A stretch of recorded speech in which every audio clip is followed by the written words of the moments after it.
നമസ്തേ പ്രിയമുള്ള പ്രേക്ഷകരെ, നാം ഇവിടെ ചർച്ച ചെയ്യുന്നു ശ്രീ മേൽപ്പത്തൂർ നാരായണ ഭട്ടപാദനാൽ വിരചിതമായ നാരായണീയത്തിലെ പ്രചേതസ്സുകളുടെ കഥ എന്ന 19ാമത്തെ അധ്യായത്തിലെ 3ാമത്തെ ശ്ലോകം.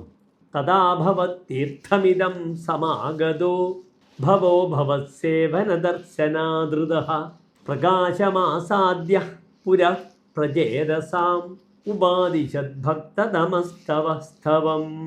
ഇനി ശ്ലോകത്തിൻ്റെ പദച്ഛേദം ശ്രദ്ധിക്കുക.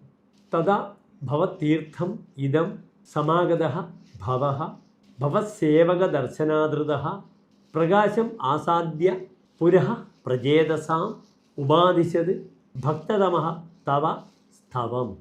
അടുത്തതായി ശ്ലോകത്തിൻ്റെ അന്വയം ശ്രദ്ധിക്കുക. തഥാ ഇദം ഭവത്തീർത്ഥം സമാഗതഃ ഭവസേവകദർശനാദൃതഃ ഭവഃ പ്രചേതസാം പുരഃ പ്രകാശം ആസാദ്യ ഭക്തതമഃ തവ സ്തവം ഉപാദിശത്. ഇനി ശ്ലോകത്തിൻ്റെ സാരാംശം ശ്രദ്ധിക്കുക.